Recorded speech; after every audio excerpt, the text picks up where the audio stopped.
In a world of breaking news, WKAT breaks the mold. With your generally correct host, Michael J. Catt. Thanks for being here. Anyway, in the last couple days, I had discussed Daniel Nations. He is in jail down in Marion County, Indianapolis, and that is his last go-around in Indiana. Everything here, all of his legal issues, are taken care of once he leaves there. Now, I was told that he was getting out the other day, but he didn't. Now, he told me he could be there for as long as 2 weeks, but then he was going back to Colorado. However, Daniel wanted a letter back from me really quick. So, this is my non-understanding. A very reliable source that covers this case got a hold of me today. They had called Marion County, and the guy told her that he was being transported by Colorado law enforcement back to Colorado. That makes no sense to me because his court dates were done in Colorado. I happen to know that this is how it stands legally because I have called up probation and said there is no way I can make it today. And they said, then you will be violated. I said, okay, well, hang on. Let me try to get there as quick as possible. I'm going to beam myself. Hold on. I'm seeing the courthouse. Hold on. Oh, wait, it's fading. I can't make it. I'm sorry. And we'll violate you. Well, that's what you're going to have to do is what I told them. And they did. But I still got around on that. It was all good. So I don't know why Colorado is coming to pick him up from Indiana when they knew he was being transported to Indiana for legal issues. 5 counties that he's went through in Indiana, and now they're going to transport him back when he has no court cases to attend. I do not know what to make of that. I really don't. The only thing that sticks in my mind is Tim Watkins, the legendary biker that was killed. He was killed at the same small hiking park that Daniel Nations was arrested at, where they were staying. He was killed with a .22. Now, I do know that a .22 rifle was found in Daniel Nations' trunk because he was arrested for possession of a firearm, being a felon, and that was one of the cases that he had to go through out in Colorado. Now, is there any ties that could tie him to Tim Watkins' death? That would be crazy. I mean, it would make him a murderer, but not the murderer that I originally thought that he was.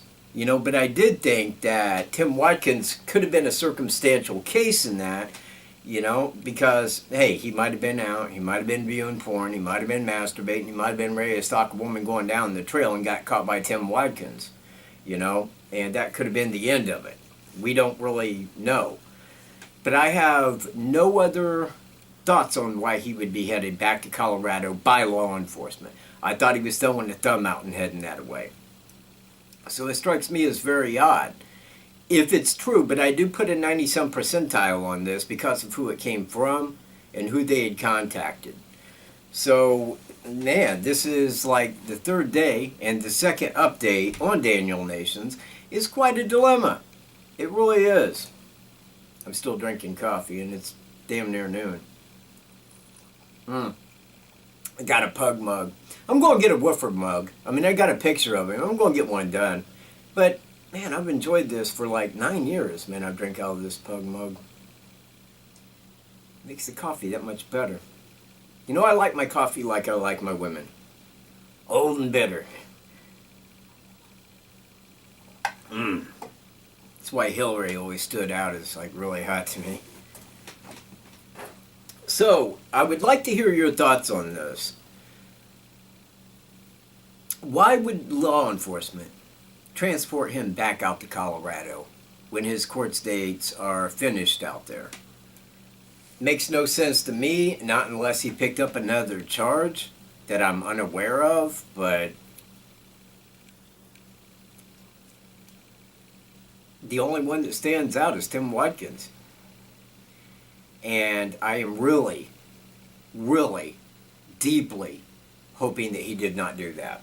I think that that would have been a real downside. I've masturbated in my life, never did it publicly. Well, okay, I have. With a woman there, though. I mean, anyway, totally aside of the point. I don't really go do that publicly. It's not something that people should do publicly.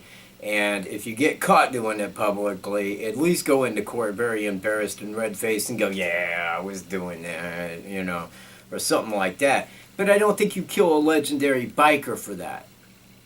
I think that is extreme harsh, and I think that goes above the grade of even anger, that somebody would do that. So I am in hope that everything is cool there, and, but again, if they're transporting him back, I have no other thoughts on that, aside of that's the only thing that stands out to me that it could be. But if he is going back to Colorado by law enforcement, then I cannot get that interview with him. I already got that letter in the mail. I told him to give me a Facebook call when he got out. I would get him here, woo-whoop-de-woo, like that. But if he's heading back to Colorado, that really puts a hold on that. It really does. I don't think that he's coming back to Indiana again. I mean, if I was him, I wouldn't come back. Not with all that shit on him. Ain't no way. Well, that kind of summarizes what I know. And I'm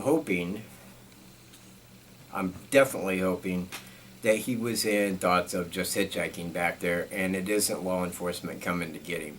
We will find out in coming days. Keep an eye on this. I will catch you in my next video, everyone. Peace.